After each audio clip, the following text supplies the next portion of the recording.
산 물에서 수영하는 걸 좋아했던 널 내가 데려온 거야. 내게 특별한 힘이 있단 걸 알겠니? 넌 약해지고 난 점점 더 강해지겠지. 어널리언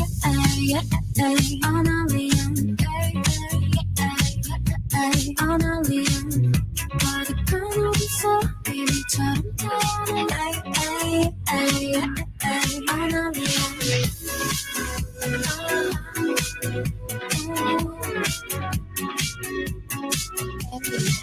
My mama told me you're not the end. 너의 판을 뒤집기 위해서 왔어. 누군가 너의 기억을 지워 모든 걸 방해하는 거야. You listen. 점점 가둬둘 수 없을 정도로 커져가는 너의 힘과 목소리. 행성은 널 주목하고 있어. No, you ready for this? 네가 더 된 거야. 특별한 힘이 있단 걸 알겠니? 너에겐 지워진 답이 있겠지. 어널리언 어널리언 가득한 어디서 비밀처럼 타는 어널리언 내 숨에 필요 없어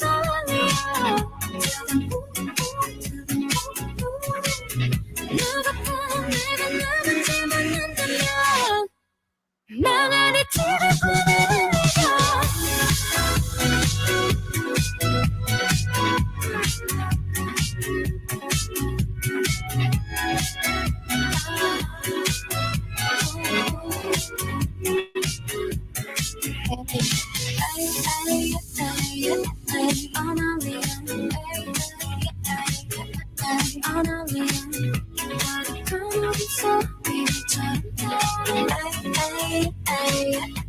어널리언 어널리언.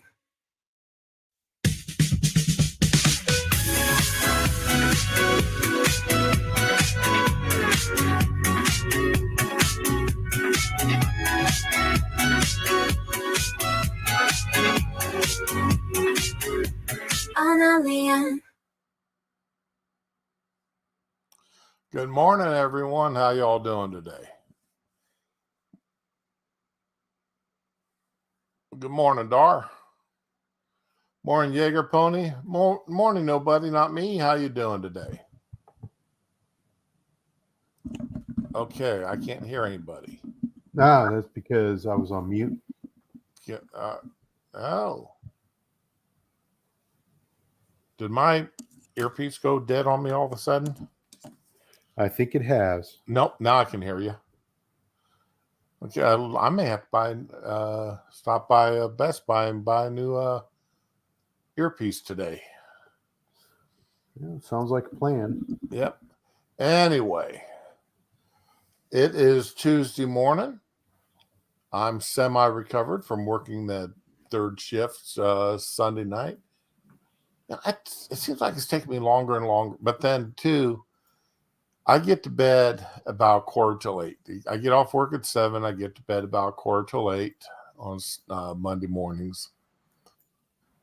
And usually by 11 o'clock, I've got either the dog or the cat jumping up in the bed and smacking me about until I get out. Because either the cat wants treats or wants me to open the blinds or the dog needs to go outside. So then, of course, by that time, I'm no longer, I can't go back to bed by the time I take care of the animals. So anyway, morning, Sean. How you doing today? Well, Sean's here. And how was your extended weekend there, Dar? It was good. It was good. Just did my usual hanging out and went to the range a couple times. Ah, anything new to report on the range? No, No, nothing new happening out there, huh? no. Getting to know uh, some of my fellow range goers and that, and luckily there was nobody doing anything silly, which always makes me happy when that happens. Oh yeah, that's. I love going to the range, but I also hate going to the range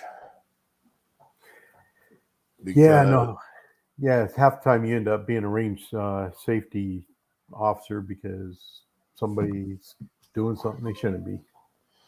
well, the one range I go to the most, if one person screws up, they just shut down the whole range for 15 minutes. Oh wow. They just shut it all down.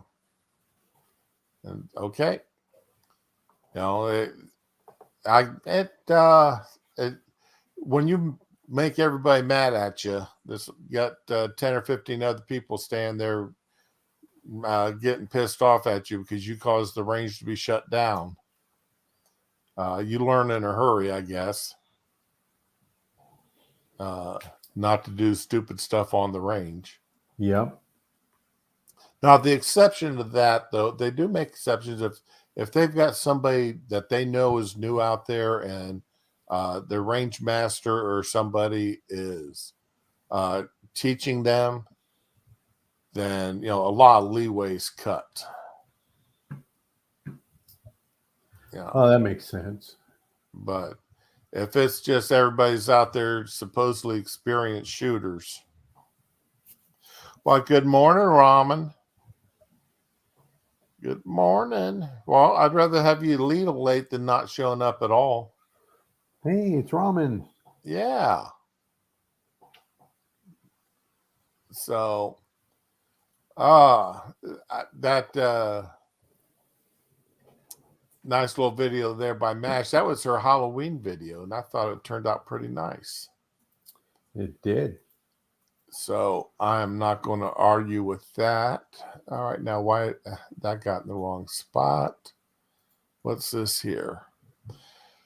Today is election day in New Jersey and Virginia. Now, the New Jersey election hasn't gotten as much publicity as the Virginia one, but the New Jersey election has been getting some online interest because of Project Veritas.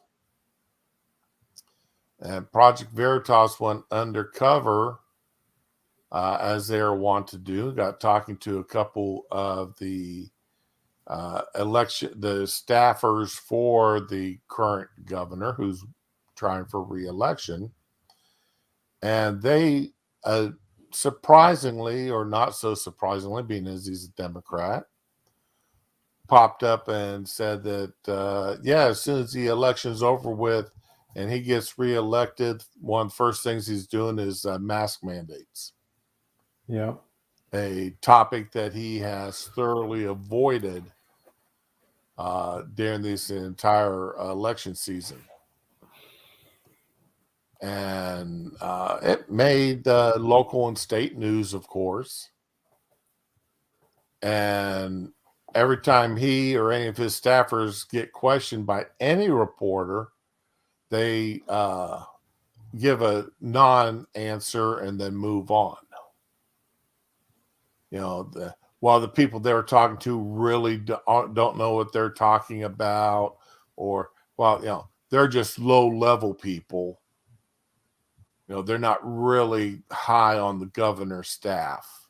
That kind of stuff. Yeah. They're basically throwing them under the bus for which, I guess you could say rightfully so, because they opened their mouths and leaked out some information that they didn't want leaked out. Then of course we got the biggie one there in Virginia. And and that one is gotten huge, of course, because of Louder School District and the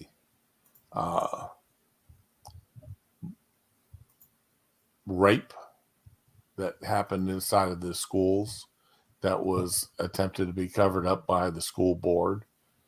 And then the CRT issue, the critical race theory training that is going on in the schools, which, while they try to claim it isn't, but if they're so, the Democrats are saying it's not being taught, then why are they so upset about any policies forbidding it?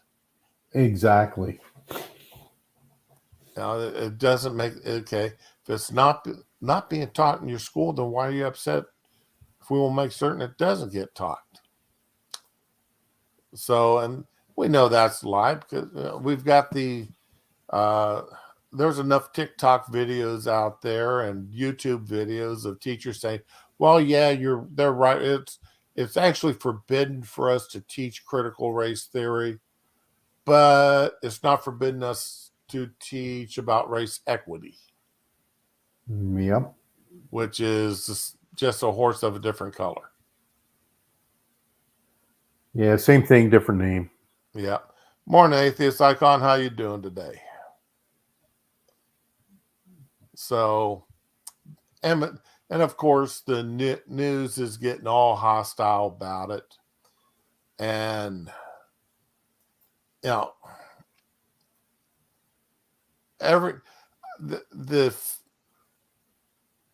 the fact that this guy used to be a Republican member of the House from Florida hurts me at the level that is unbelievable. Agreed. Listen to this twerp. You know, one time I did sort of respect him, but atheist, my hair is literally down past my shoulders. It reaches, when I get a shower, it reaches almost to between my shoulder blades. I'm coming up, December will be 2 years since my last haircut. And I'm debating whether to get it. I'm going to get my hair cut. I'm debating whether or not I just want to make it to the 2-year mark. And, just to say, yeah, I went 2 years without a haircut. Because the longest I'd ever gone before was about 6 months when I first got out of the service. But anyway, let's listen to this twerp here. This was this morning. About these issues that Republicans are using. Let's see if that sound comes through okay. Yeah, the sound come through. All right, sound come through all right. Okay, so let's go. So effectively in Virginia. I saw a clip last night of a guy being interviewed on the news, and he said that critical race theory was his top issue. And he said, what is it? Oh, I don't know what it is, but it's my topic. Do you know anything about? No, I don't know anything. But it's a top issue. And it just reminds me of what the Republicans did the year before with defund the police. We had Nancy Pelosi on. We had just about every Democratic leader on, and they all said the same thing. No, we're not for defunding the police. Let's reform the police, but let's support the police. But you would have all of these people coming on TV and saying, oh, the people aren't going to be. Oh, yeah, Pelosi and them were lying out their ass, too. Look, let's just take a look at what happened in Minneapolis. And their defund the police. Yep. All right, let's look at New York with their defund the police. Let's look at Portland and Seattle, where they took money out of active policing and sent it to other areas. To to aid policing. Well, we're going to hire a bunch of mental health workers to work with the police, but they're not police. Yep. And they got the Praetorian propaganda machine there covering for them. Oh yeah. This guy on the right, yeah, he reminds me in his looks. I don't know who he is off the top of my head, but you remember that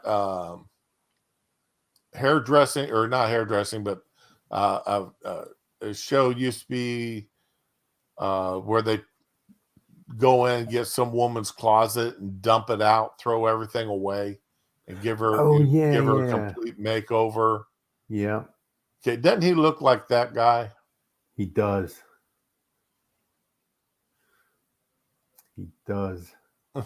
Now that you mention it, now I can't unsee it. Okay. He's suckered by that or something, but they were. I mean, that was a huge issue in 2020. Now Republicans have moved on to critical race theory, from what I understand, something that's not even taught in Virginia schools. But that's now. What do you mean it's not taught in the schools? It is the principles of it are being taught, maybe under different names, but it's still being taught. Yeah. So, Come the big issue. Republicans staying one step ahead of the Democratic Party, and they're still fighting by Marcus of Queensberry rules and getting pushed all over the board. Claiming the Democratic Party is fighting by the Marcus of Queensberry, the dirtiest political fighters. Yeah, that's out there, and you're trying to claim they're clean. Oh my God. What a group. I mean, this is why I can only take MSNBC in small doses. I mean, been listening to him for a minute and 19 seconds out of this 6-minute clip, and he's already told 4 or 5 lies. It's amazing. Yeah, let's start there. Critical race theory not taught in Virginia schools. And the video clip is really funny and can be found on Twitter if you want to go find it. But it does show that Republicans are good. It's dishonest. It's not a good faith argument, but they are talented at branding. They're talented at making an election about certain issues, even if they don't have any basis in reality. And those issues, in this case, critical race theory. Oh, you mean like Black Lives Matter wasn't a thing, or let's vote for the first female vice president, let's vote for the first black president, let's vote, that's not branding at all now, is it? Not in the least. Let's vote for the progressives here, have an AOC out there. Yeah, that's not branding. Just because. Yeah, Antifa is just an idea by Jerry Nadler. You're right.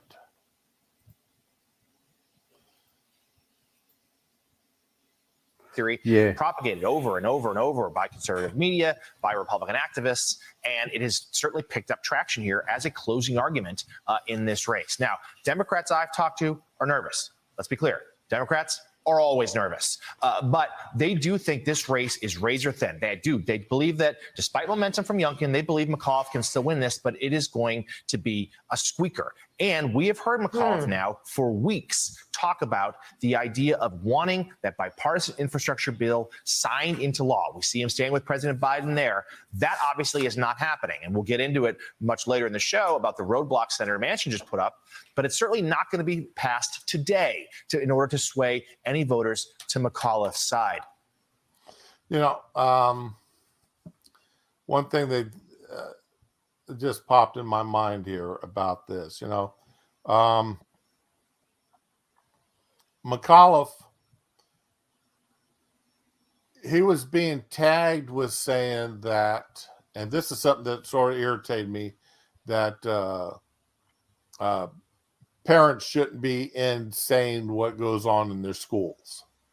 And a lot of people were saying, well, McAuliffe said that. Well, McAuliffe didn't say that. What he was doing was quoting an anonymous school board member from somewhere in Virginia. Now, and like I said, press X to doubt if you want. Whether or not a school board member actually said that, and McAuliffe was just merely repeating what someone else said. But until you have proof that someone else didn't say that, then unfortunately you have to take him at his word. You can't claim that he said that when he made it clear he was quoting someone else. So, and that's something that irritates me. Both sides do it a lot. Yes. And in this case, it's the Republicans making a claim that's not verifiable. That's not true about the Democratic opponent. So I really wish this is something that both sides would stop doing. Misrepresenting what the other side said. And yeah, you can sit there and say, well, look at how McAuliffe's side is saying that Youngkin is a Trump supporter and Youngkin won't step away from or bash Trump for saying good people on both sides, when clearly what Trump was saying wasn't what the Democrats have been misrepresenting for years. What he said. That's right. But if we're going to call, if I'm going to call it out on one side, I need to call it out on the other. That's absolutely correct. And both sides are doing it. It's just that for some, and maybe this is my partisanship here, but for some reason, it just seems to me the Democrats do it a whole hell of a lot more and get away with it more than the Republicans do. See, I think that's the important distinction. The word "get away with." Right. I mean, the Democrats aren't usually fact-checked by Snopes or PolitiFact or anybody else the same way the Republicans are. Nobody, not me. In general, I sort of agree with you. But this CRT and race equity, the Republicans are playing offensive on this. And it's actually nice to see for a change, because it's actually scaring the daylights out of the Democratic Party, because it's costing it. I mean, it could cost an election today. It could cost at least one, if not two elections, depending on how these, again, all elections depend upon one thing: who gets the most people out to vote for them. As always. There is a little bit of concern because Fairfax County in Virginia is going, they've already announced that they will be the last county to turn in their results. And that just happens to be the Democratic stronghold in Virginia. And it also happens to be one of the biggest counties in Virginia. Right.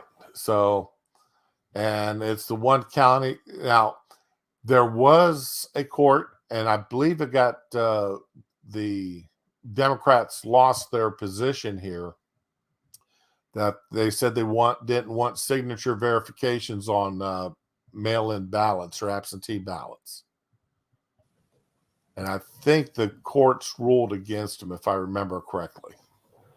Yeah, I don't remember. So I'm hoping the courts did rule against them. So, but anyway, back to listening to these guys here whining. And one other thing, Republicans are watching this race carefully with Youngkin. And even if Youngkin were to go down to defeat here, there seems to be a sense that he's established a playbook for how some Republicans, in sort of swing districts and sort of moderate districts would be able to compete next year in the midterms while balancing Donald Trump, where Youngkin did enough to keep him at arm's length, to not alienate those who are turned off by the former president. At the same time, he didn't push Trump away so far that the former president turned his wrath on him. And there's a sense that this is how a lot of Republicans can play next year in districts that they may not be able to win. The deep red districts, of course, you wrap your arms around Trump completely. But in other ones, maybe you do what Youngkin did, no matter what the result is today. Both parties, the stakes are for an off-year election. The stakes don't come much higher. Yeah, you may be watching Jonathan. Now there's a difference here between tying yourself to Trump and attempting to ride his coattails like this guy is claiming Republicans are going to want to do, and saying, yeah, I agreed with Trump on a lot of what he did, and he wasn't the evil man that everybody's claiming he was.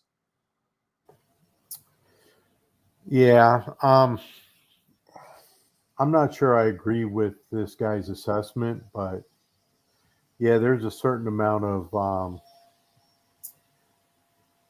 you have to play the cards right in there. Oh yeah. Yeah, I mean, if you were a Democrat running in a Republican district, you couldn't tie yourself to Obama or Clinton. That is true. Okay. That monkey just started streaming. He's going after the Rittenhouse. That opening statements just started. Oh wow. So I'll have to catch that later. Yeah, well, I sat up last night. Well, I spent yesterday in bed, and so I watched Rekieta. Yeah, and, Nick Rekieta. Nick Rekieta's 4-hour stream on the jury selection. So that was interesting as hell, listening to him and that black lawyer do their thing. That was a lot of fun. So, ramen. Yep. So, if anybody wants to go, if you're really interested in the Kyle, then Rittenhouse, jump on over to Monkey Stream. Won't hurt my feelings any. Different people want to do. Nate the lawyer. Thank you.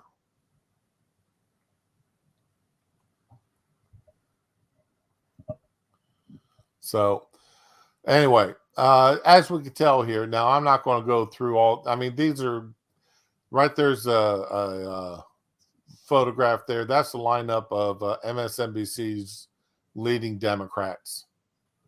So, the only one they're missing there is Mad Al.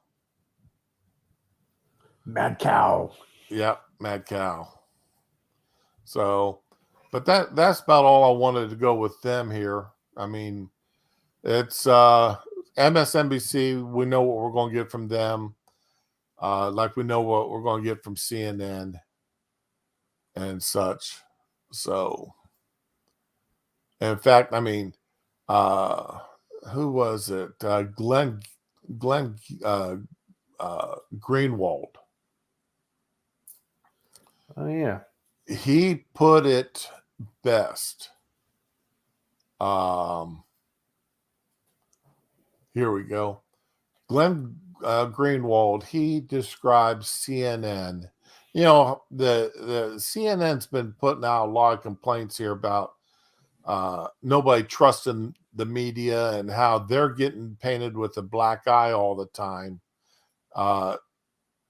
as being liars, right? And how nobody trusts the media. We've been hearing Stelter and Saliza complaining about it, right? Yep. Well, Greenwald come up with the perfect response. James Clapper gets caught lying to the Senate, and CNN hires him. Did that come up? Is that coming up or not? No. Oh, there it is. Okay. Andrew McCabe gets caught lying to the FBI, and CNN hires him. Lincoln Project gets caught perpetuating a racist fraud, and CNN invites them on. Then CNN wonders, why does nobody trust us and watch us? It's a huge mystery. Yeah, go figure. Yep, go figure. Why isn't anybody trusting CNN? We hire all the liars and cheats, but nobody trusts us. I wonder why. Yeah. It's a mystery. Better call Scooby-Doo in the game. Well, then you've got, and since we're going down the why do we not trust the media, I found this little jewel. Well, Libs of TikTok found it.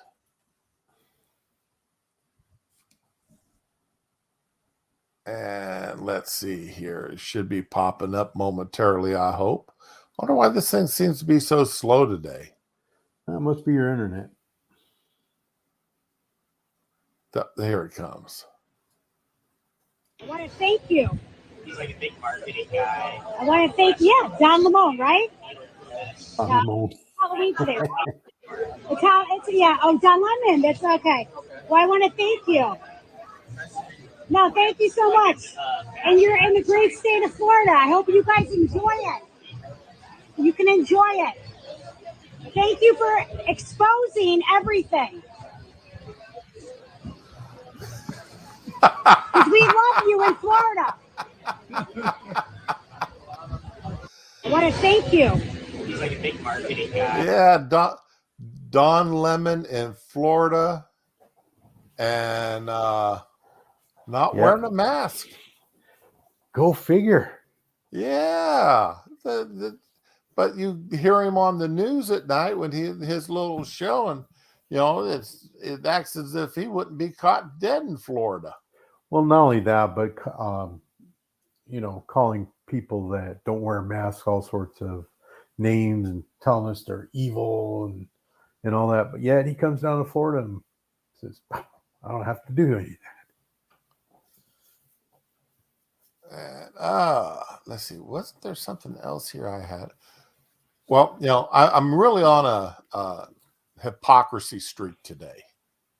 Uh-oh. Okay. I mean, it comes right down to it. I'm really on a nice little hypocrisy streak. And this next one, it's one of, he's really getting, Raman, I agree. Florida is a beautiful state. Like the corporation that I work for, we're required to have a sign on the door still that they want people to wear masks. All right. So I've had people come walking up to the door, then they turn around, go out to the car, grab their mask, and come walking in. And the first things I say after I greet them is, you can take it off if you want. I've got a huge piece of plexiglass. And when I say huge, I mean it covers 90% of the opening between us. So if you're going to spit on me or anything else, you're going to have to work really hard to do it. Go ahead and take your mask off. It's only there because corporate requires it. And most of them take it off. Every now and again, I'll get somebody who comes in and says, well, I've got a compromised immune system or something like that. And they leave it on. And okay, it's like, okay, that's cool. Or, doesn't bother me at all. I had one guy come in and say, well, exposed to the virus last week, so I'm keeping it on for everybody else. Well, okay, what?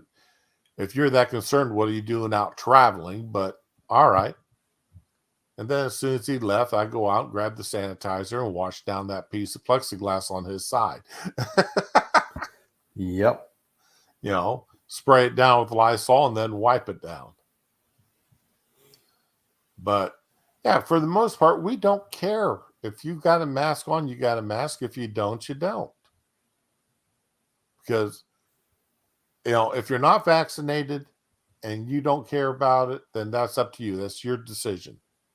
If you're vaccinated and the vaccines are supposed to work, then I'm not going to worry about it. And any steps I take are steps I take, after I touch money or credit cards or anything from other guests, as soon as they turn their back and leave, I go ahead and grab the sanitizer and run my hands real quick. Because when I go to drink my cup of coffee, I don't want them things jumping from there to my coffee cup. That's right. But,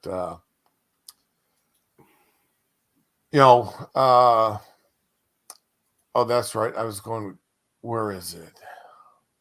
Do we want to talk about our buddy Cap? Yeah, we can. That's fine. You want to talk about Cap there, Dar? Sure. That he's one of the most offensive people on this planet. He is. He bothers me to no end. Yeah, that whole thing just. Now, how did I lose it? Oh, no, I didn't lose it. Yeah. And I could not, I wonder if he took down that thing about slavery. Very well could have. Because he got a lot of pushback over that. And I mean, that's the first thing I saw he put up was his thing about football players equating them to slaves.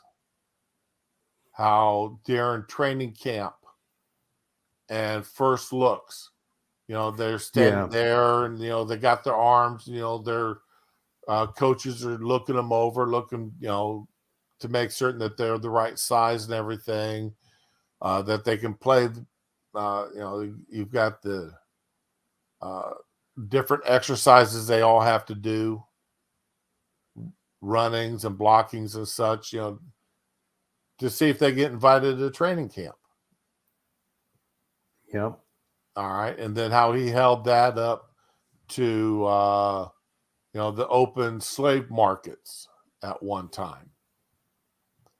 Well, one thing he sort of forgets about is slaves were brought here unwillingly. Anybody standing out there trying out for the teams is there quite willingly. Yes, they are. They spent years attempting to get as good as they possibly could get to be standing in that position trying to get on a ball team. Well, and you got to understand too, the other part, the dirty little secret that nobody's talking about is not everybody who tries out for these teams will make the team. Not everybody who makes the team will make millions of dollars, but the league minimum is still more money than a lot of people who dig ditches and collect trash and do other things that make all our lives better don't make as much as the league minimum. Oh, so that's the thing to keep in mind. I thought the league minimum was somewhere around $500,000 a year. Yeah. That's more money than most people make in 10 years. Yes. I mean, I would like to make that kind of money, just saying. Yeah, I would too. I would love to make $500,000 a year. sitting on a bench. Yeah. Okay. Hell, I'd do it for 200 grand. You tell me that for 3 days a week, I've got to go out and run my butt off. And then 1 day a week, I got to go sit on a bench for 4 hours. Dress up in a funny outfit and go sit on a bench for 4 hours. Yeah, I'll do that. No problem.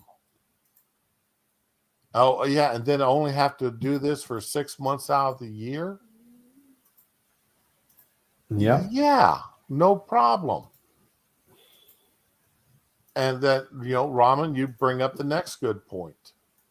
And these people who do make the ball team and, they go home to their multi-million-dollar houses with all the electronics and fancy vehicles and, top of the line vehicles and whatever else they want to buy.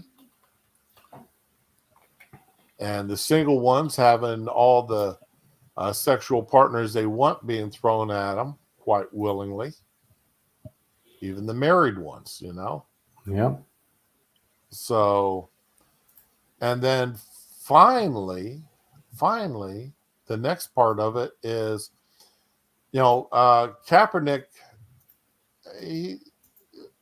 he's one of the people that, want equity and diversity. But it doesn't seem like he's pushing for diversity on the football team. Yeah. Because if there was equity, as they are defining it, there'd be a hell of a lot more white men on that ball team than black. Exactly. So, but anyway, I think Monkey covered this 57-second video yesterday that Kaepernick did, but I've got to pull it out anyway because this is something that just sort of irritated me to no end. There have been some very popular TV shows starring black people. These shows share archetypal black characters, including. All right, so you're saying archetypal black, so you're saying stereotypes? Yeah, Are you saying that in order to be black, you're supposed to act a certain way? Yeah, that's exactly what he's saying. Including social outcasts who assimilate or conform, like Carlton Banks. You mean the guy who was the butt of 90% of the, well, not 90, but at least pretty 50% close. at least 50% of the jokes on the show. Steve Urkel, the guy who, the super nerd that was supposed to be a throwaway character that took over this damn show to the point that he was being paid more than the young lady right here with him. Yeah. Who was supposed to be the the cast member that kids identified with. But turned out Urkel was the ones that they all identified with. You guys have got some real A-list people here. White people love these dudes. Not just white people, everybody loved them. Yeah, it's true. Hispanics loved them. Black people loved them. So not just white people. Everything, the way they dress, the way they talk. You're our man. Even the way they dance. It's also non-threatening. Non-threatening. I didn't find anybody on, let's see here. I knew I should have made up the list. Well, so got the Cosby Show. I mean, any show that do you remember Sanford and Son? I do. I remember Sanford and Son quite well. Watched it all the time. So did I. How about Moving On Up? The Jeffersons. Of course. Yeah. Okay. And then you had Dynamite. Yeah. Jimmy You know, J.J. Walker. Jimmy J.J. Walker, Fred there were, Berry's rerun. these shows were great. They were.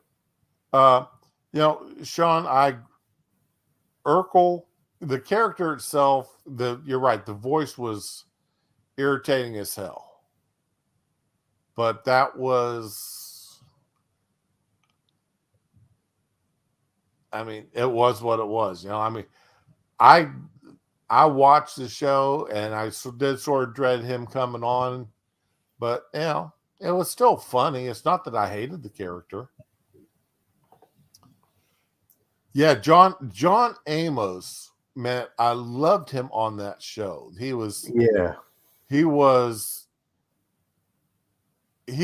man that every man should have strove to be. Yep.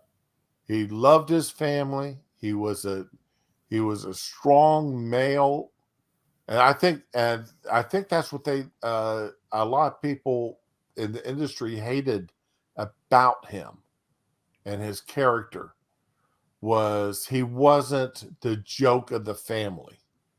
Yeah, he wasn't the butt of the joke like in some of the other shows like Family Ties and that. The dad was the butt of the jokes and right.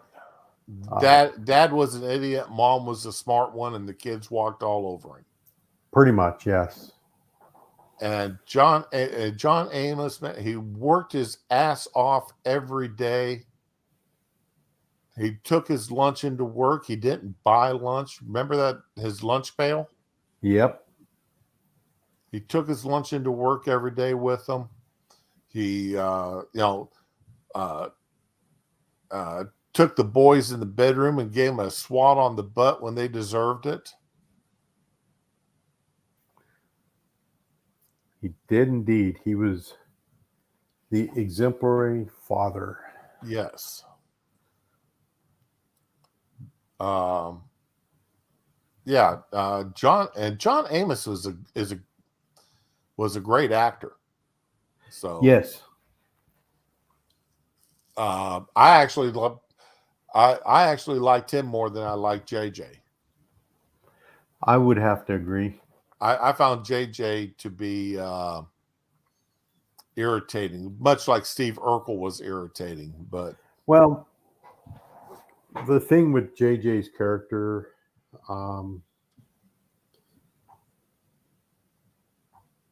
he was sometimes he could be really irritating, but other times not. It was just like he's not the one I remember so much as John Amos and Rerun and some of the other characters. Actually, I forgot about Rerun. Yeah, Rerun was kind of like he was an interesting guy. So but getting back, here we are. We've just spent 5 minutes talking about 3 old shows with very strong male characters. 2 of which, one was very strong that we liked. 2 of them were irritating but funny. Yep. All right. George Jefferson.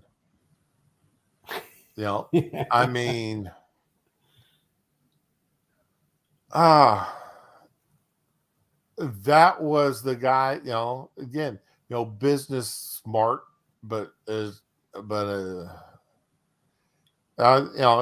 started off as a foil for Archie Bunker. Yeah, and he was exactly that. He was the antithesis of Archie Bunker. Right. And that's what made him interesting. So, then you had the Cosby Show, and the Cosby Show had, say what you want about Bill Cosby, that show was a wonder to watch. It was. And again, how many strong black male characters, how many strong black female characters came off of that program? Yep. Malcolm Jamal Warner is now doing The Resident. where he plays a very gifted heart surgeon. Oh, really? Yes.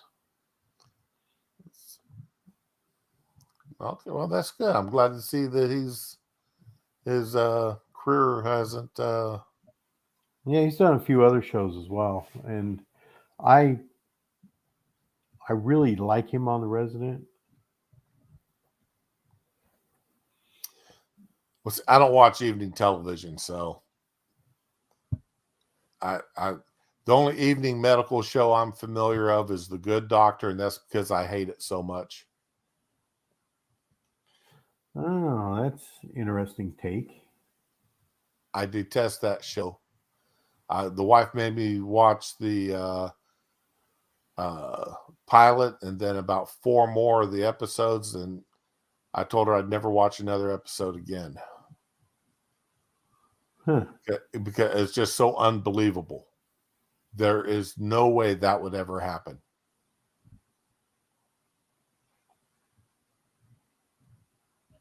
I cannot see any hospital taking on a doctor like that. Okay. So, but anyway.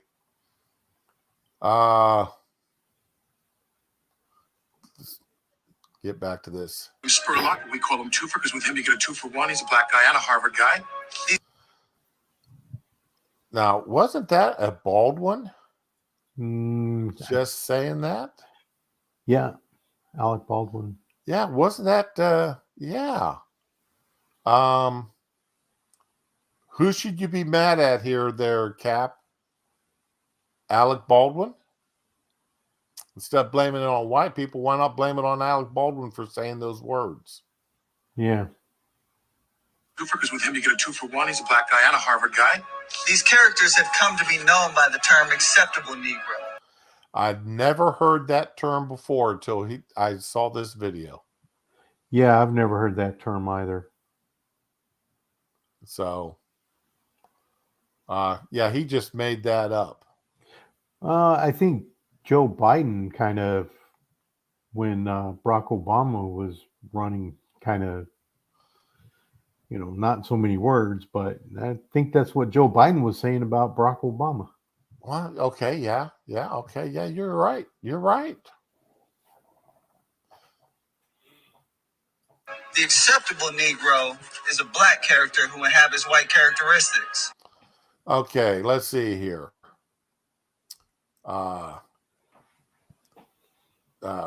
Coleman. Okay. That was Tootie. Yep. Okay, and that's off of that's Felicia Rashad, isn't it, from Cosby? Let's see, a professional, very gifted and smart young lady. At least her character was. Let's see, because that was Facts of Life. Yep. And then just a wise ass here. Yeah, she called things the way she saw them. Oh no, I'm talking about Coleman here. Coleman's character. Oh yeah, he was just a wise ass. Yeah, adopted by white. Right. By a white rich guy. Mm-hmm. Who's Dana Plato played his daughter, turned out, and then she went and got hooked on drugs and did porn. Yeah.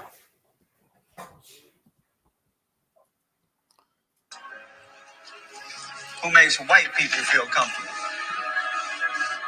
The acceptable Negro is a white man's creation. Thing is, white people don't get to decide who's acceptable to us. Okay, so what do you mean by acceptable? You mean somebody who follows societal rules? Doesn't rape, doesn't murder, doesn't steal. Are you talking about following quote unquote cultural shifts? Like let's see, there's a hell of a lot more rap music out there. I mean, say what you want, but a lot of black people make a hell of a lot of money off of white people from movies and sports and music. Yeah. Not only that, but Colin Kaepernick, he keeps cashing those checks from Nike, even though Nike uses slave labor to make their shoes in China. The Uyghurs make those Sean shoes. brought up Emmanuel Lewis too. Yeah. So, and Cap, I know what you're doing, but the 1970s fro went out in the 1970s. So, you're doing that throwback to the 60s and 70s with that hairstyle there, bud, and it's not coming back.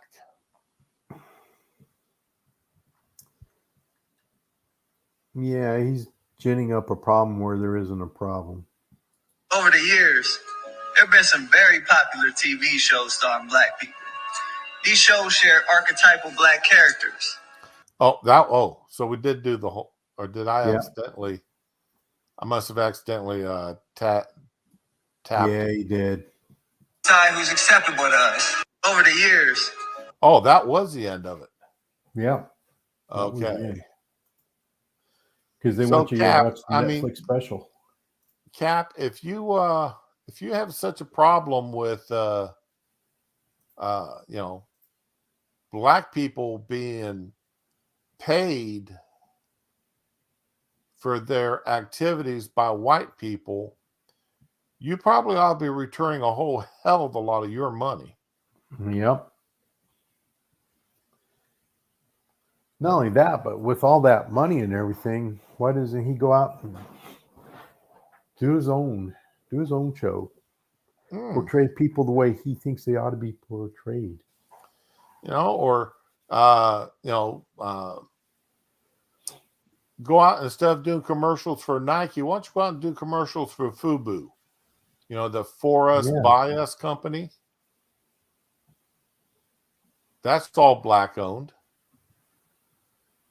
You've got the Damon from Shark Tank.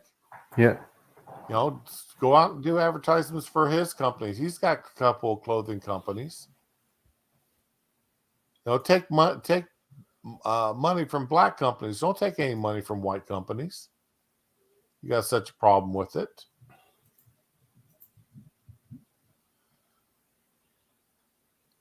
And Sean, when I first saw this, my reaction was,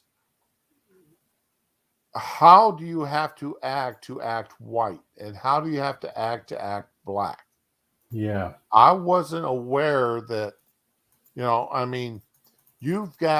act the way you are brought up to act and the way you want to act. I know people who grew up in the hood and they couldn't be any less hoodish if they tried. And I know people who grew up in upper middle class suburbia who act like they grew up in the hood.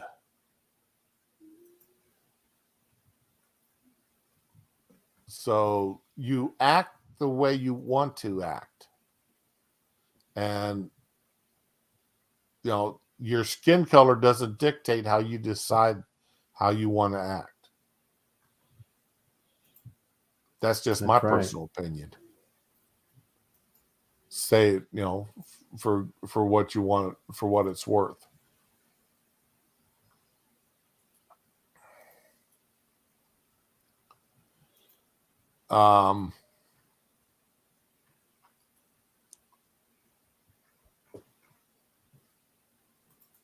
How do I want? Well, now we have to figure out a transition. Yeah, well, I'm trying to decide here.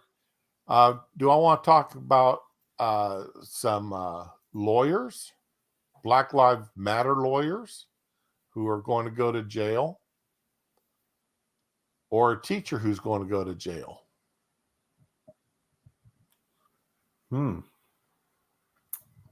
Tough choice. Yeah. Let's go ahead and go with the Black Lives Matter teacher, Black Lives Matter lawyers. Lawyers. All right. Yeah, let's talk bad about lawyers here for a change. All right. I don't know if you remember this, these two young ladies, or these two young people here. They threw a Molotov cocktail into a police car. Oh, About what a year and a shining half examples of good people. Right. Colford Mattis, and don't even ask me to pronounce it. All right. In 2020, through cocktail into a police car. Then when they got pulled over, got caught, they had in a van, they had a van load of these Molotov cocktails ready to go. The initial charges, as I remember it, would have gotten them over 50 years in prison if they would have gone to court and been found guilty of all the initial charges. But now they're going to go to jail for up to 10 years. And of course, they're going to lose their law licenses.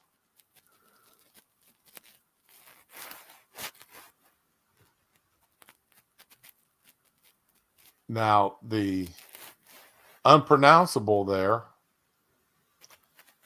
is saying that she is now being treated for anxiety and depression because she got caught. Yep. And the other guy, Mattis, is saying that, he's being treated for substance abuse and alcohol abuse. Well, I'd like to know, since they've basically they actually got released on their own recognizance because, they were lawyers and the court system takes care of themselves. Yes, it does. So I'm really interested. I'm going to keep an eye on this and see what their sentences are going to be. My guess at this point, because they are lawyers and they were protesting on the side of Black Lives Matter and protesting against the police, that they're going to get way less than maximum. I'm going to say at most 48 months in prison with the balance, with another 5 years parole probation. No, Sean, they didn't spend any time in jail. They were released on their own recognizance. They were given ankle monitors.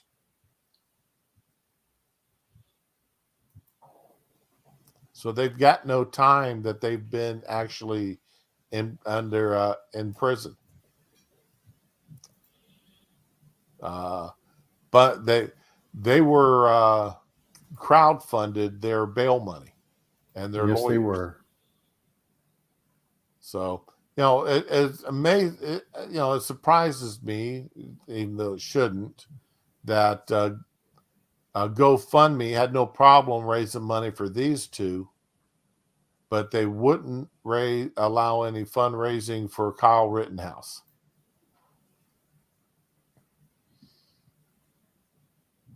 You are, just a little bit more hypocrisy to be thrown out on the rest of the steaming pile of hypocrisy we've talked about this morning. Just a little bit more. Just like, if this had been a couple conservatives, say January 6th that threw a firebomb in a police car. First of all, they wouldn't have been allowed to walk off with ankle bracelets. But there's no way in hell that they would be allowed to a plea deal down to something that will only give them 10 years in prison max. Yeah. So, no, that GoFundMe was a GoFundMe decision, Ramen. GoFundMe said they wouldn't allow any fundraising for Kyle Rittenhouse. Hey, Becca. What, Becca's here? Yeah. And I'm going to be nice to Becca today. Yes, she is. Good morning, Becca. I hear Kenny's home and that you're taking time off work to say hi to him. I hope you're saying hi to him a whole heck of a lot.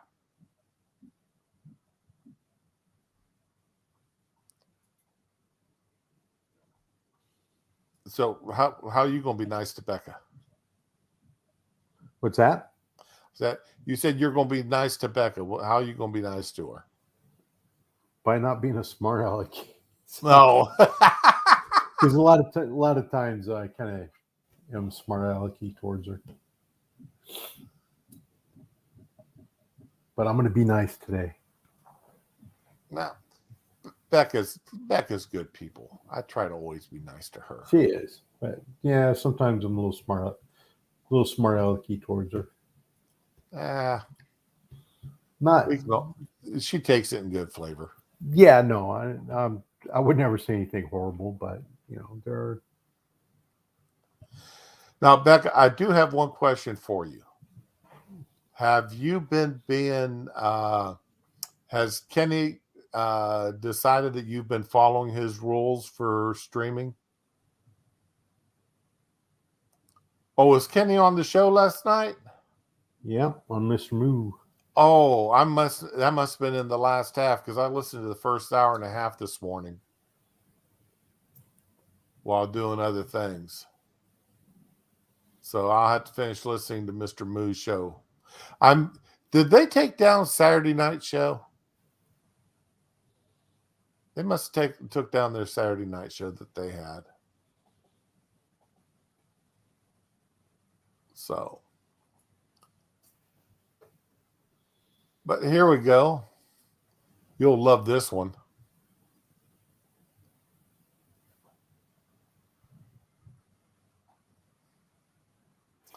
Florida teacher arrested for hitting a pupil who didn't like her getting the award.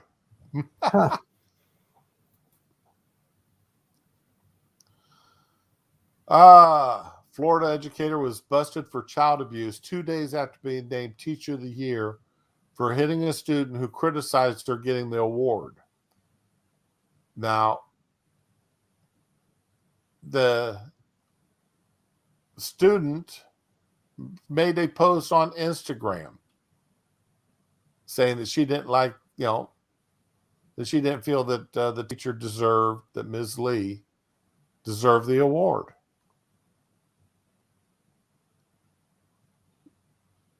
And Lee allegedly demanded the pupil come to her office after she read the comment thread on the Instagram post that challenged her award, accusing her of using the N-word in class.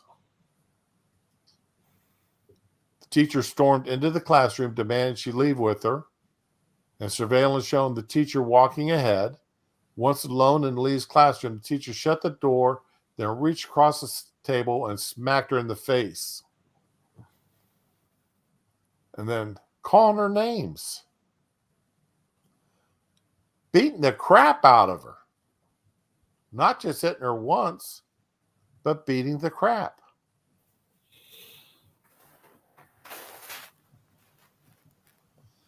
Was it just beer, Becca?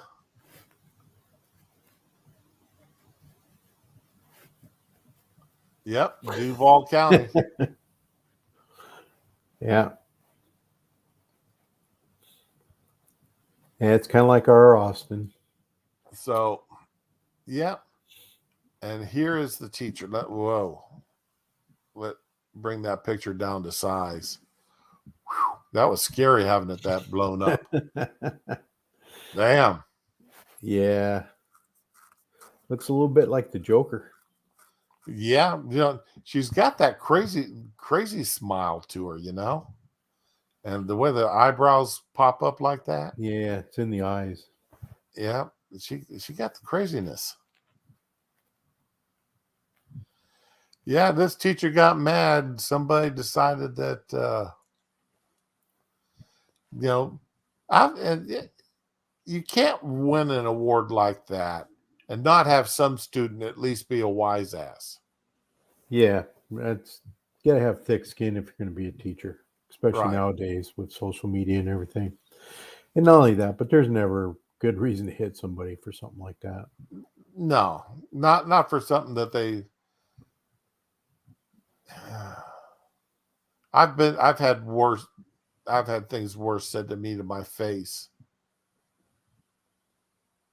So, well, when you work with the public, you're going to get a lot of nastiness said to you. Yes, you are. So,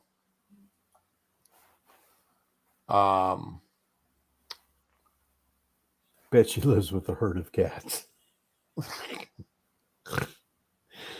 Probably does. Yeah.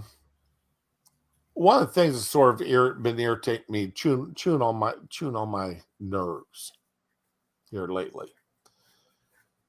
All these people with their high and mighty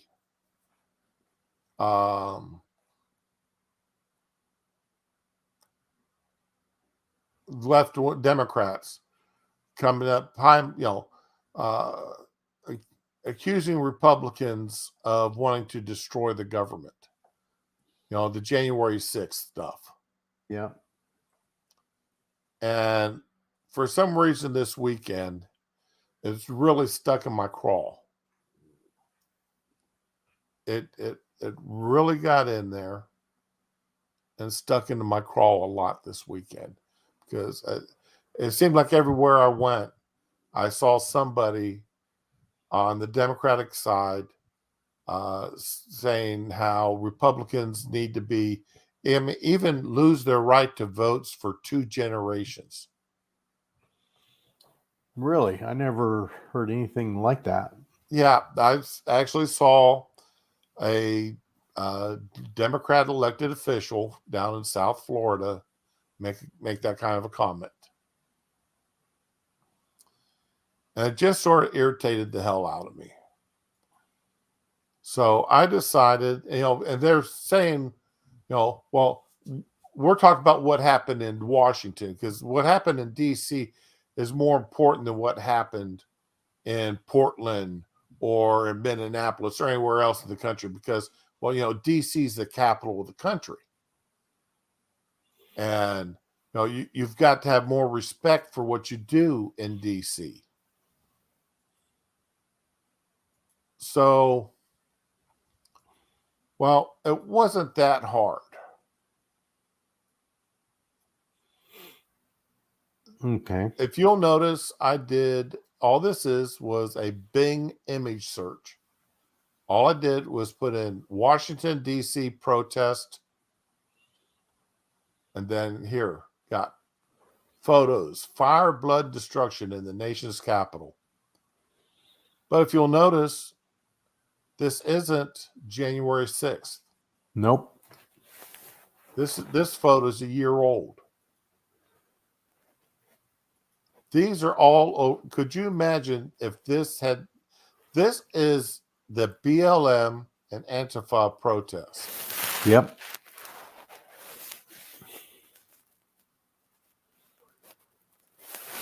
Yeah, not only that, but I want to go back to this picture.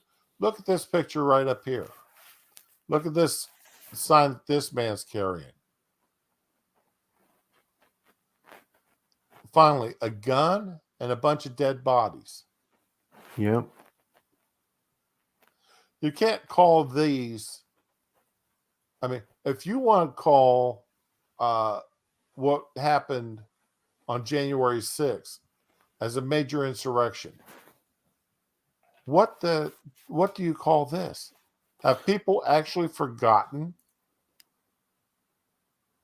They're trying to memory hole this. They're also trying to memory hole during the Kavanaugh hearings when all those people tried to storm the Justice Building. They're right. And all those people that did storm the Capitol, I mean, the rotunda was full of these protesters. So really, January 6th was really, and they're still talking about that one guy getting beat to death with a fire extinguisher, even though that didn't happen. Even though it never happened, exactly. And here you got, by the legs, I would almost say it's a female, but God, you never know anymore. Yeah. Attacking a cop.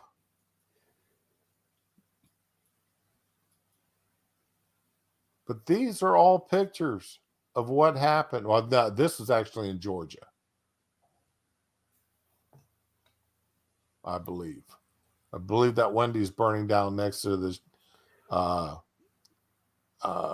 BP was down in Georgia. Yeah, I'm pretty sure it was. But the rest of these are all up in DC. Why? How is it that people aren't remembering this? It didn't take that long. I mean, now, granted, I didn't use Google. I used Bing, but Bing's not. I mean, it's not like Microsoft is any more right leaning than Google is, than Alphabet. We all know how far left these companies are. No. Right here. These are people attempting, outside of the White House. And look at this picture here of DC. This is DC during the BLM protests. And look at all the fires. This is smoke from fires that were set by the protesters.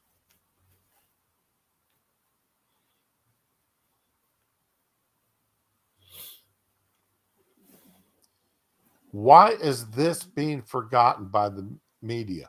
Why? Well, we know why. Yeah, it's being done on purpose. Come on. We know why. Because this shows the difference between how the left and the right protest. And now I'm not making excuses for what the guys did on January 6th. I'm just comparing what one side does to the other. Yeah. But which one is being held up as the worst?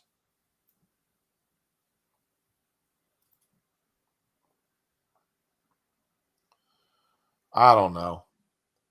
Again, today I seem to be talking a lot about hypocrisy.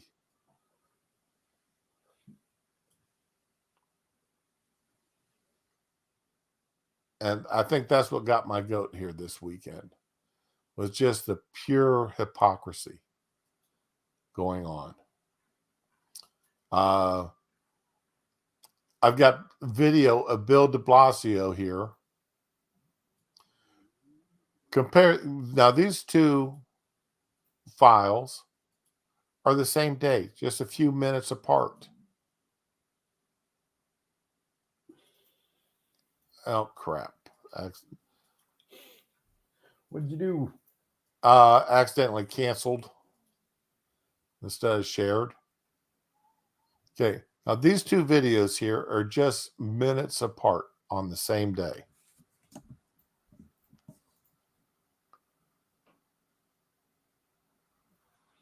Come on, share up. There it goes. Boy, it is super slow today. Up from 61% at the time the mandate was announced just 10 days ago. That's almost 30% more in 10 days. And again, that continues growing. City workers are doing the right thing. I want to thank everyone who got vaccinated. I know people had a lot of questions and concerns. Thank you for getting vaccinated. Thank you for doing the right thing. Thank you for moving us forward. More will. I know it. We saw it before with Department of Education. We saw it before with health and hospitals. More will. We need you to come back, get vaccinated, move forward. In the meantime, clear contingency plans have been in place, but as you can see from the numbers vaccinated, different reality than some feared. We have very strong. All right. Look at the numbers here, great numbers for the mandate, title here. Vaccine mandates work. This is all put out by de Blasio's office. He's bragging about how well his vaccine mandate is working. Okay. But just a few minutes later, when it's no longer his script is what's being talked about. Sick leave at the FDNY. We obviously heard of the week. Did that come across? Yep, I can hear it. All right, back that up again. Specifically on this issue of sick leave at the FDNY, we obviously heard over the weekend that 2,000 firefighters or more than 2,000 firefighters have been calling out sick, and it's, I guess, related to the mandate. Can you weigh in on that? And can you also let us know if we're seeing any other trends like this at any of the other agencies? I'll start and I'll turn to Commissioner Nigro. Courtney, to your last point, no, we're not seeing that trend elsewhere to the best of my knowledge. Second, I want to say it is imperative that everyone come to work and do their job. The people of this city, the taxpayers of this city, rely upon all our public servants, particularly our first responders. And we have a lot of respect and a lot of love for our first responders. But I'll tell you, the people are troubled. I've heard this plenty of times over the years. People get really troubled really quick when people don't show up to do their job if they're not really sick. Bill, just a few minutes ago, you were bragging about how great and your vaccine mandates are, and everybody's falling in line with them. Then somebody's coming up and hit the cold fact here. 2,000 of your fire department people were calling in sick because they disagree with the vaccine mandates. And what are you saying? That it's not acceptable for them to be calling out sick, to protest your mandates. So which is it, Bill?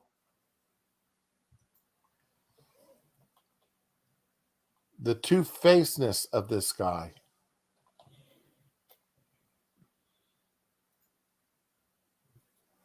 And we have every reason to believe there's a lot of people out there claiming to be sick who are not. It's not acceptable. So the thing to do is to do the right thing, come to work, protect people as you took an oath to do. And look, this is something that we don't tolerate. In the end, when people do this kind of thing, there are consequences. I think the smart thing for everyone to do is to recognize this decision was made for the health and welfare of all New Yorkers. It was affirmed in the courts many, many times. The democratic process worked here. There were appeals, there were opportunities for reconsideration, and the court spoke. It's time to recognize this is the law.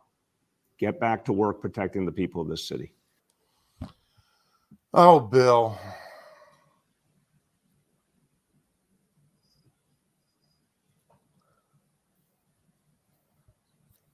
Morning, furry kitten. You're right. They're sick. They're sick and tired of being told they've got to get a shot they don't want to get. Some of them may not need to get it. The military. Well, in New York, okay, I think technically, Sean, it is an ordinance, not a law, but that's, 6 of one, half a dozen of the other.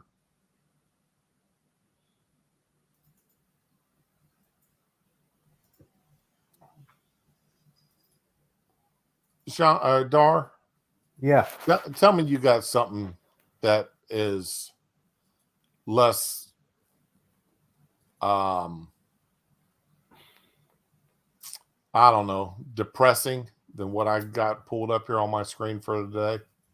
Well, one thing I could say,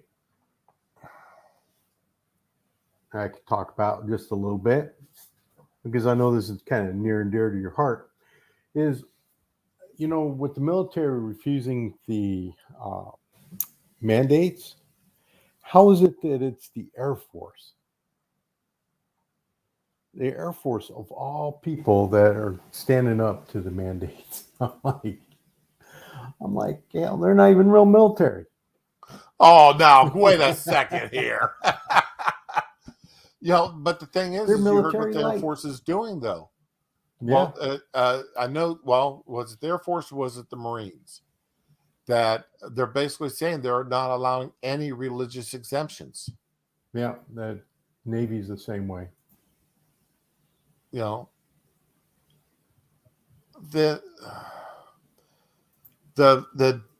man. Now I am going to have to go here, though. I've got to go here because I'm a firm believer, as you probably were too. You voluntarily joined the military, and when Yes, you you joined did. the military, you knew you're giving up rights. Yep.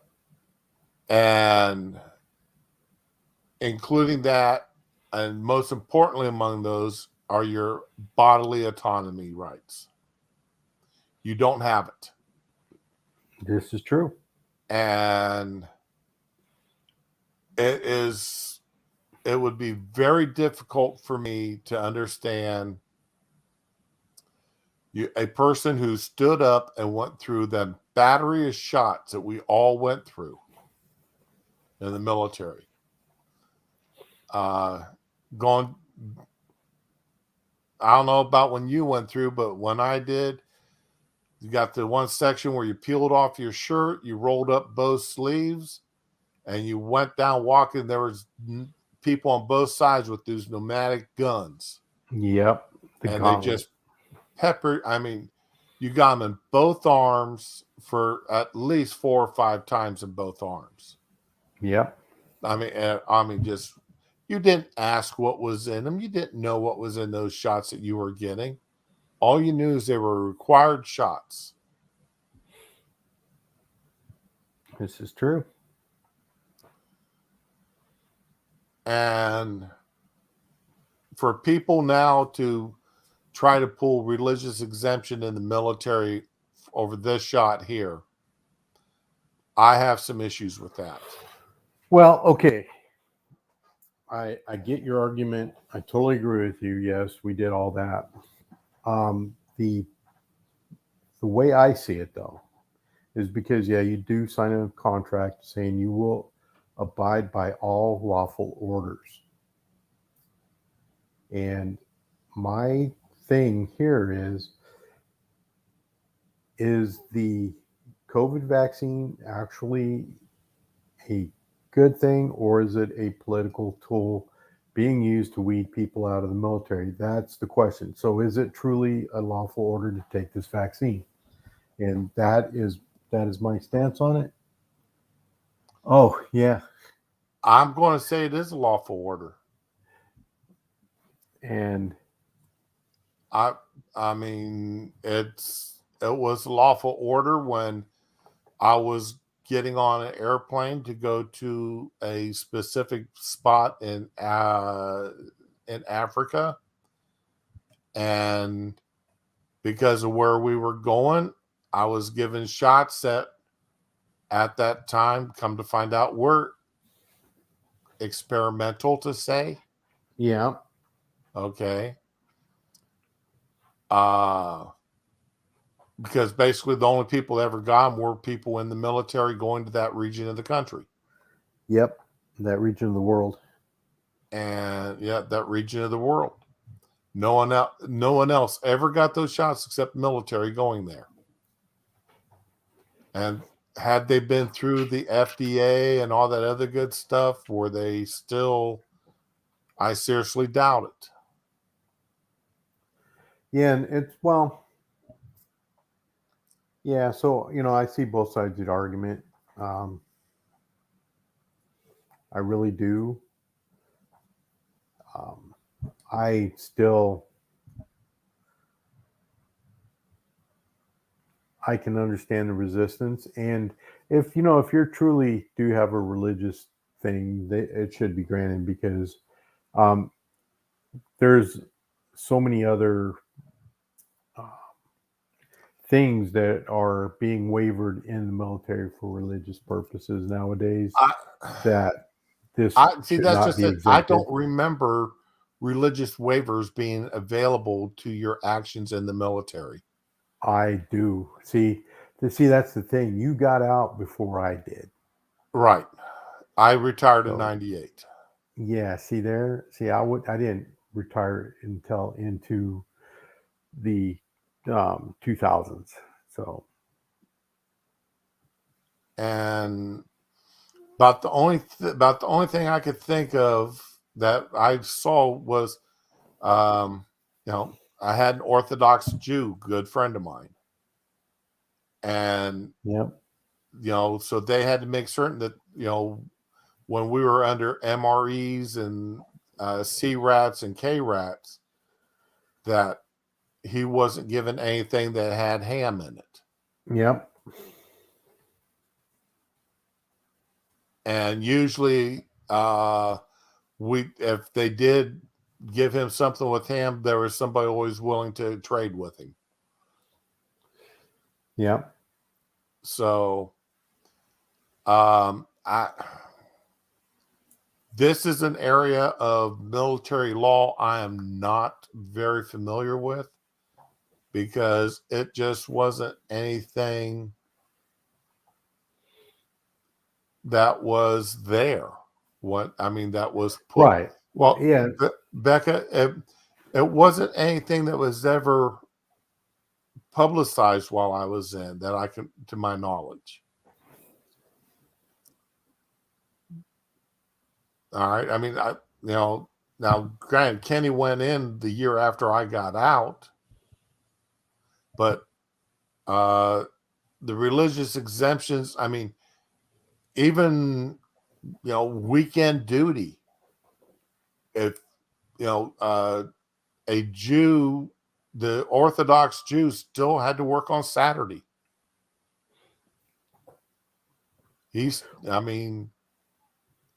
That was, he still had to go out there with the rest of us. He wasn't exempt from weekend duties. Well, see, now, one of the things on the ship, even underway, on Sundays, you can, if someone wants to go to church, you have to make that available to them because they do have church services on the ship. And that has to be available to them. So, you can't force somebody. But did it have to be on Sunday morning, or could it have been available to them on Sunday afternoon? Well, see, there you go. That's the crux of the thing. So church services are available during a certain time of the day on board the ship, and it had to make it available. So there was a lot of times I volunteered for early watches so that other people who are more devout than myself could go to church. But so there are religious exemptions have been around in the military for quite a while. Well, is that a religious exemption or is that a religious accommodation? Well, in this case, the example I provided, it's an accommodation, correct? Okay. But there are other exemptions out there. There's a strong difference between accommodation and exemption. Well, that's true. And I take your point. So in this case, with the jab, I have to side with the side of the people that do not wish to participate. And one of the biggest reasons is we've seen what's happened in the past with these, military experiments and that.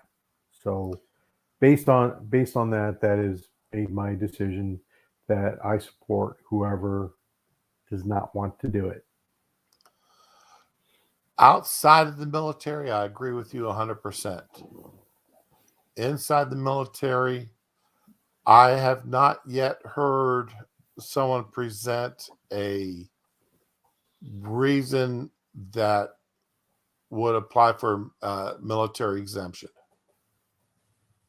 I mean, just to say, I don't want to get it and I'm Catholic, so because I'm Catholic, I don't have to take it. That doesn't quite fly, especially when the Vatican has accepted the vaccine.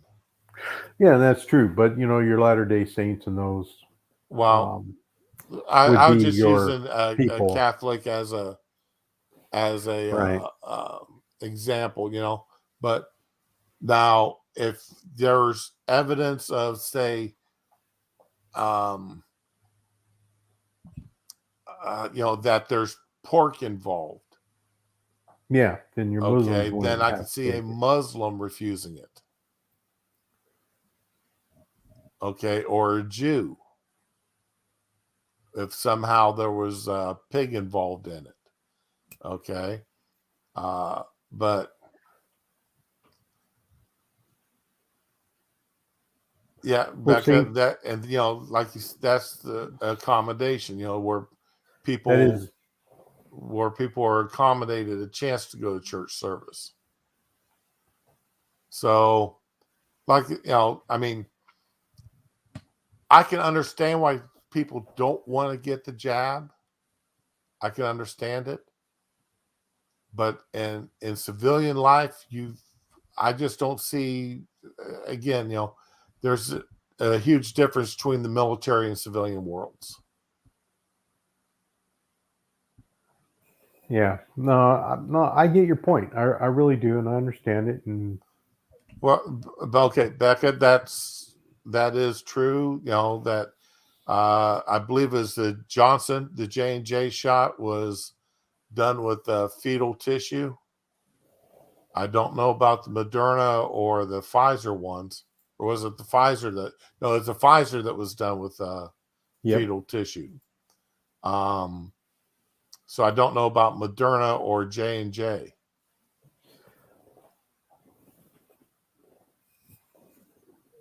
But okay, you're saying all of them were? Okay, now what other shots have got the same thing that you willingly accepted? Okay. I'm not a fan of people who column A, column B. Okay, gotcha. You see what I'm saying? I see exactly what you're saying. It's an all or nothing.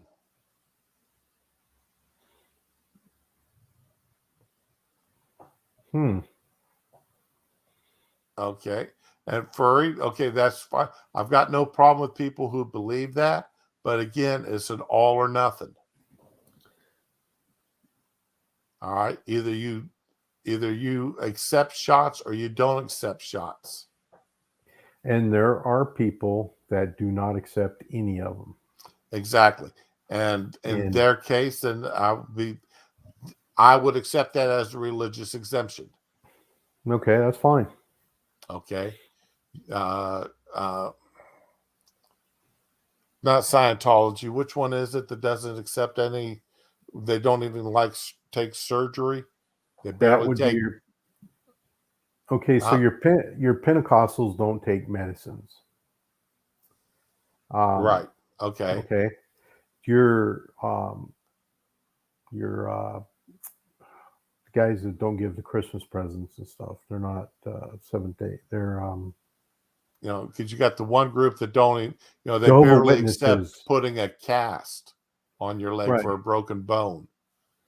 So your Jehovah Witnesses, they do not allow blood transfusions or any Right. medicines with blood, to do with blood. So, so there are religious denominations out there that don't accept any of this kind of thing, which is fine. But the thing that we're kind of not getting here, and I think is an important part of the conversation about the COVID thing, is in young people, young men especially, and that tends to make up about 99% of our military, is that this vaccine has been shown to cause cardio, I can't put myocarditis, the swelling of the heart. Now, Right. if you want to keep your troops up in fighting shape, you're not going to give them something. And see, here's the other issue. Okay, but see that's not asking for a religious exemption. That's saying there's a medical exemption, a medical reason not to. All right. So, and Becca, I've got going back to a comment Becca made. I want to respond to it. Military members get to fight for the freedom of choice, but not to get the experience for themselves. It's wrong. Under a draft condition where every member of the military was drafted, maybe you'd have a point, but this is an all volunteer military. Yes. And nobody who is in there because they have to be. It's because they wanted to be. And it was made very clear when you enlisted or when you swore your oath of office as an officer that you were giving up a substantial number of your rights.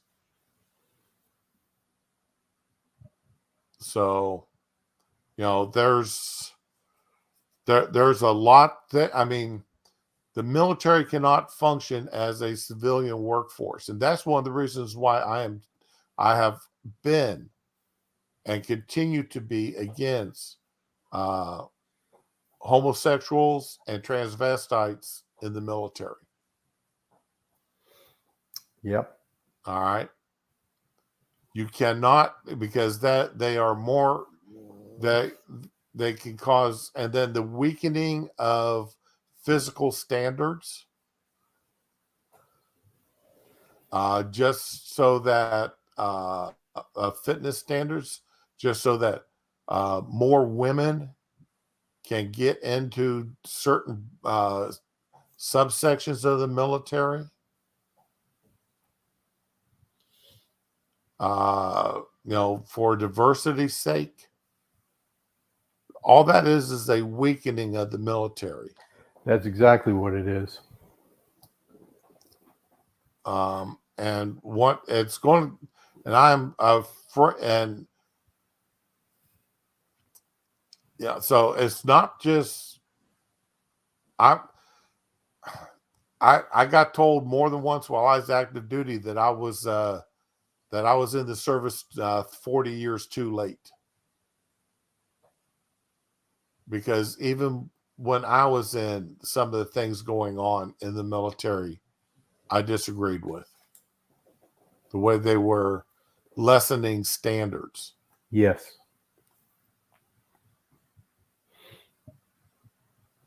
So there was a lot of things I disagreed with about in the military, but you just keep your mouth shut and lower your head and keep going. That's right. True. That's I didn't like it, but I did what I was told. Yep. At the only one time in my career did I argue back against doing something I was told to do. I went and I was to stand in a meet and greet with Senator Ted Kennedy. Yep. All right, so that's to tell you how long ago that was. All right. And I went to my commander and I told him that they did not want me, of all people, to be anywhere near Ted Kennedy under any circumstances. And the commander said, all right, fine. And I was excused from that duty.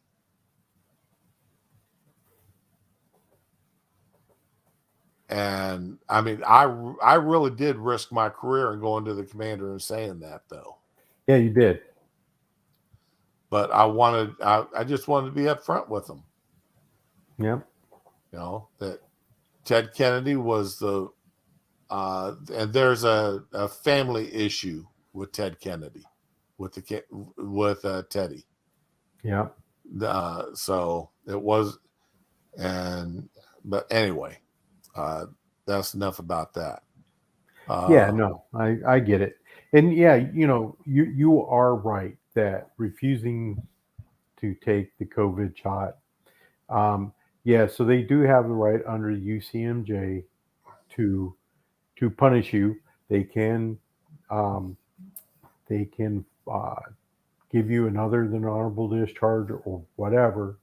So you have your choice. You do have a choice. You can either not reenlist, or take your punishment, or you just take the shot.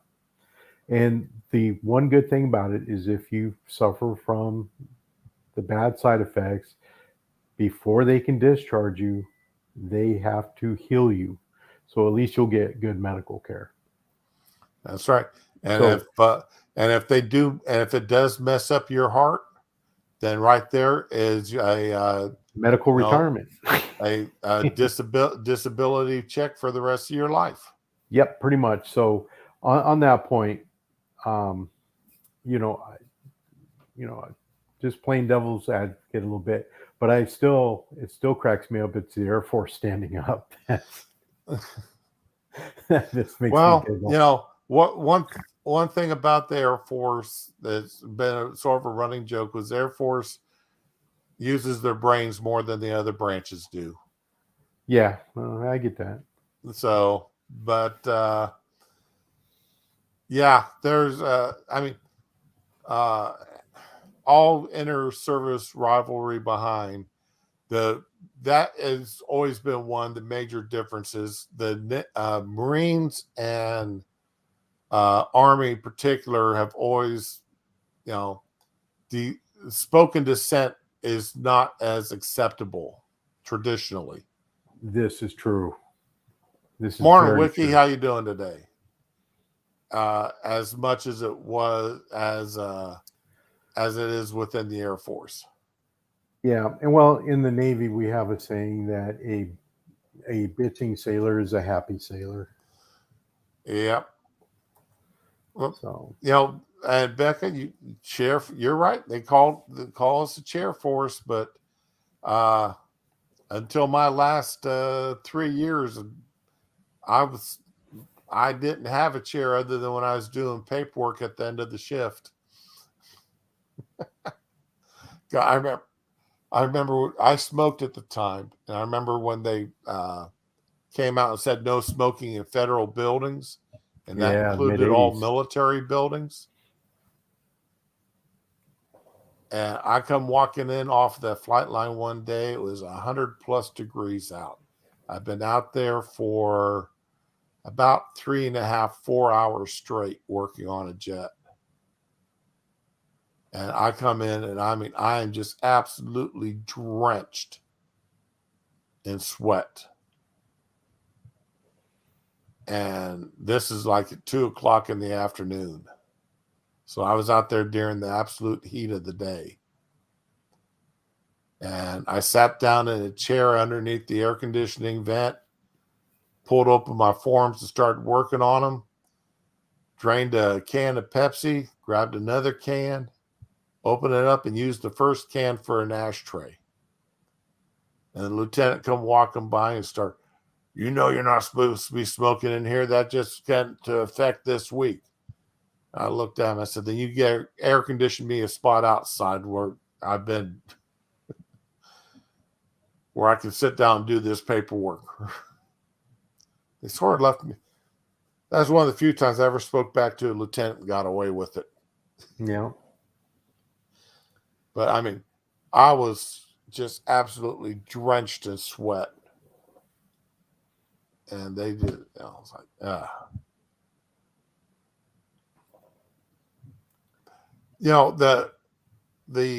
I didn't work with any Marines. That's the only branch I did not work with. I worked with Marines plenty. I worked with Coast Guard. I worked with Navy. I worked with Army. but I never worked with a Marine. Just dawned on me. We had some Coast Guards assigned to us at one base. We actually had a unit at one base I was at that went out to sea to pick up drones. These are Air Force guys wearing Navy uniforms. Wore the Navy jeans, dungarees, and blue shirts, but with Air Force rank emblems on them. Yeah. And they had the boat had 2 Coast Guard guys assigned to it from a Coast Guard base. And yeah, that was a pretty mixed up unit there. Had 2 Coast Guard, and you never knew who you were talking to there. If you were talking to one of the Air Force guys or one of the Navy guys or Coasties. But, well, since we're talking about giving up freedoms there, here we go. Now, this is something I think we can all sort of relate to and be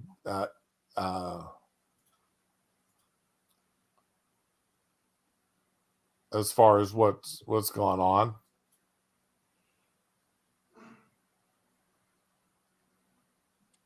To speak on the bill, Mr. Chairman. Gentleman is recognized. Thank you very much. So we heard in the chairman's opening remarks, he said, only 14 days. That was the quote. And so only 14 days to give up your rights. It's reminiscent of about... They're talking about red flag laws. Yep. Yeah, I'm familiar with this. 18 months ago when it was 2 weeks to stop the spread. Is this the standard we use now, that it's only 2 weeks that you give up your rights? We all know if you give them up, you give your freedoms up for a day, it may be a lifetime. So one of the things that's being left unsaid, there's a fair amount of talk here today in regards to the school shootings, which are really horrific actions. Don't need to go any further in that here. Nope. The comment he made there, that goes back to what we were saying, discussing there, is our freedoms, our rights. And if you look at how, 2 years ago, everybody agreed to give up their rights for 14 days to stop the spread. Yep, slow the spread. Flatten the curve. Remember that? Yeah, now look, we're 2 years into it.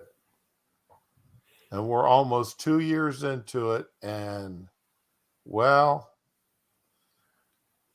now the United States as a whole doesn't have it as bad as some other places, such as Australia or New Zealand.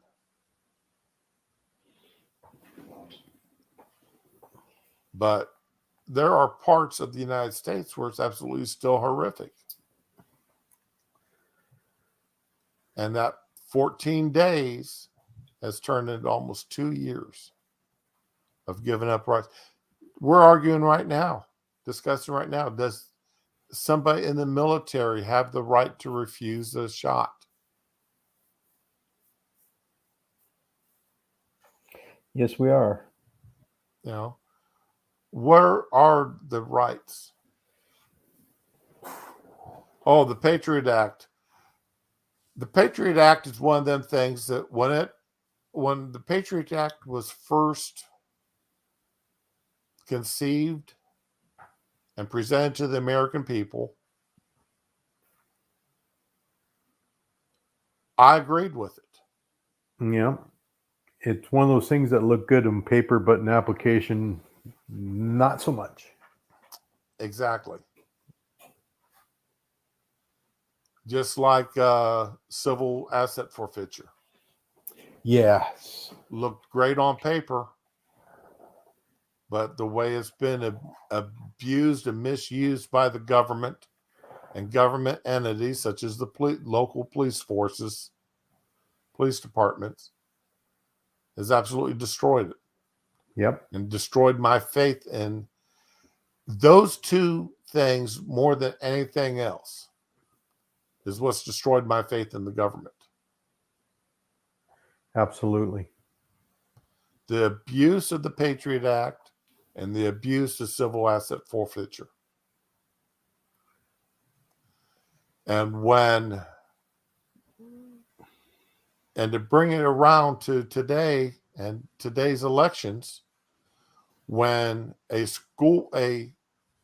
representative of an association of school boards writes the federal government, writes the president, who turns around and tells the Department of Justice, tells the Attorney General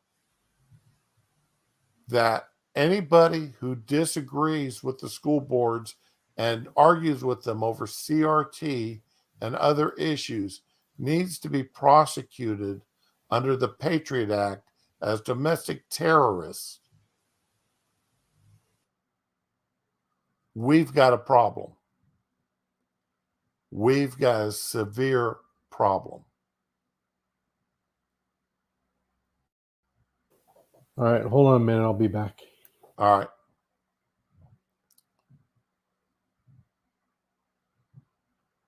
Oh, yeah, furry kitten, little fluffy bunnies and unicorn rainbow poop act. Yeah.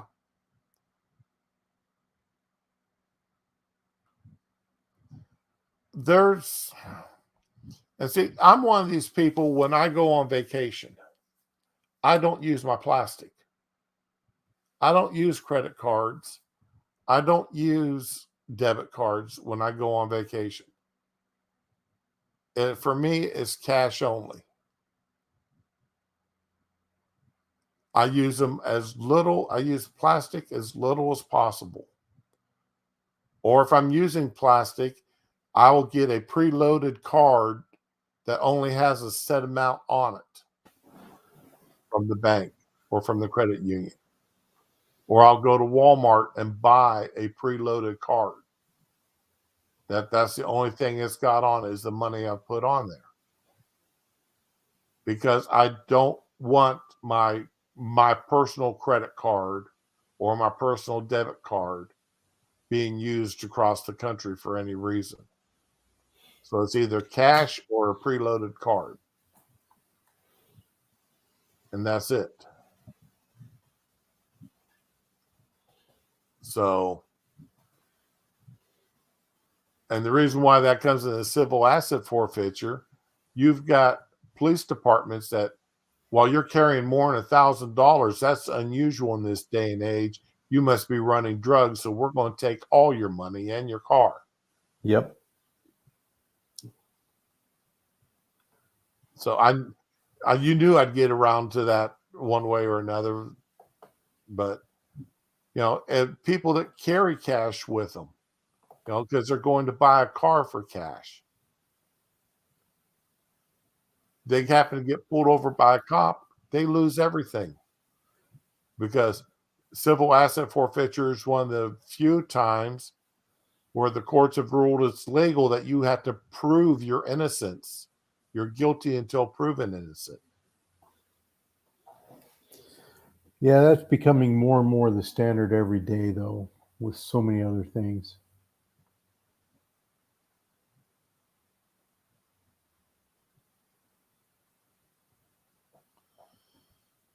Whoa, furry, they did what?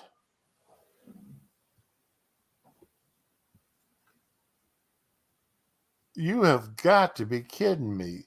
The U.S. government went to England and demanded encryption keys?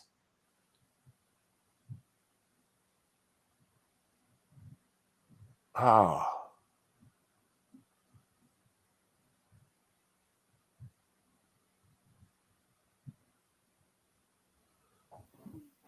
I didn't know about that. Yeah, I didn't know about that either. But what's this? Screw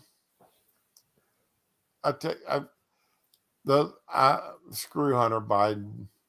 I'm not going to get into that. I've about had it with, huh?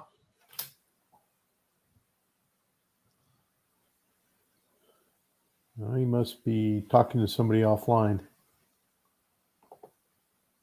Oh no, I accidentally unmuted the stream, so I heard something saying something else.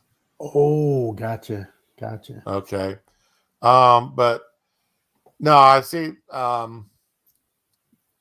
Grassley was getting all over Garland about Garland refusing to respond to any of Grassley's letters about the Hunter Biden's investigation into the gun. Oh yeah. Okay, And Grassley evidently has been asking about it now for the past 8 or 9 months. And the DOJ has been refusing to answer them. So, anyway. Must be nice to be that privileged to violate federal gun laws and get away with it. Can you imagine if we tried that? Oh, well, I'd lose my concealed weapons permit in about 5 seconds. Yeah. You know, Florida's thinking about there's a bill here in Florida going for constitutional carry. You know that? I do. How do you feel about that? Fully support it.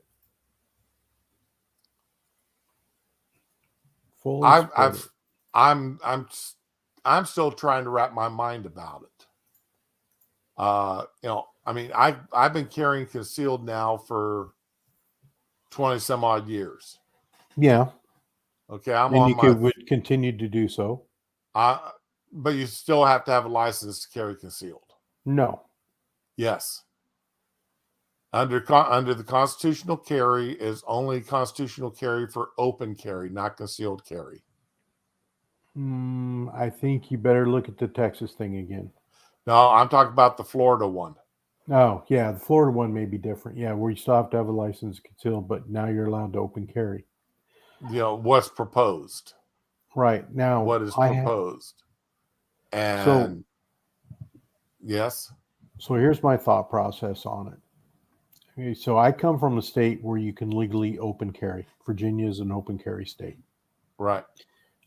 It's not the only state I've ever lived in that's open carry, but so open carry is not an issue. I mean, I carried a lot open.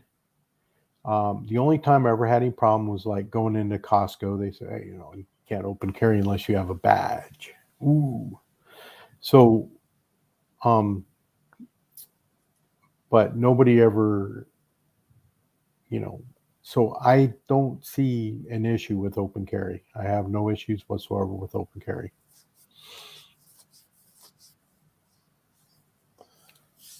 I've got no, okay. I've never lived in a state with open carry. I have. All right. Even when I was in Arizona, it was not an open carry state. Right. It had, which was back in the late 70s. So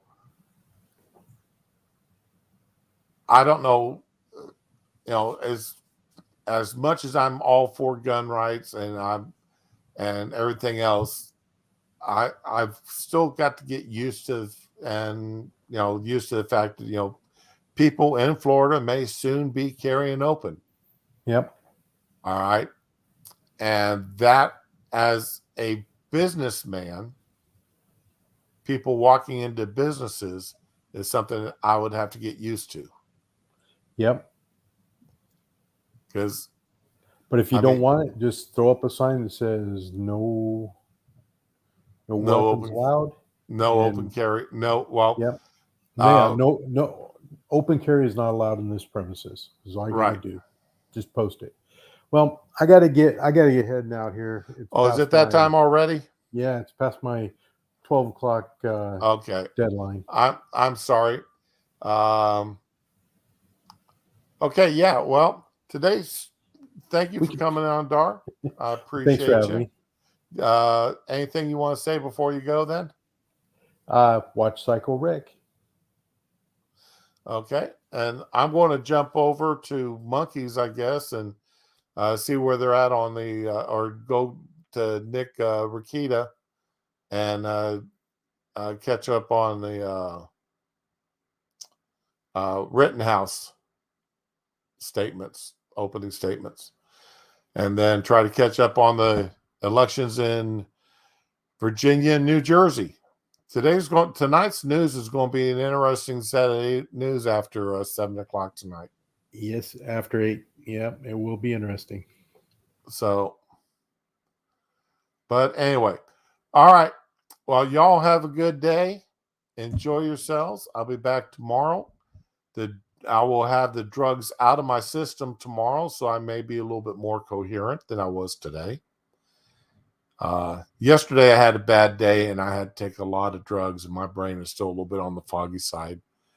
Like I was telling Dar, at 4 o'clock this morning when I got woke up, I didn't know if I was even going to be able to talk today. So, but anywho, we'll see you all tomorrow. Please have a good day. Enjoy yourselves. Thank you, Dar. And we will see you tomorrow, 9 o'clock. Be with the ones you love and love the ones that you're with. All right. Becca, I'm glad you think so. Bye.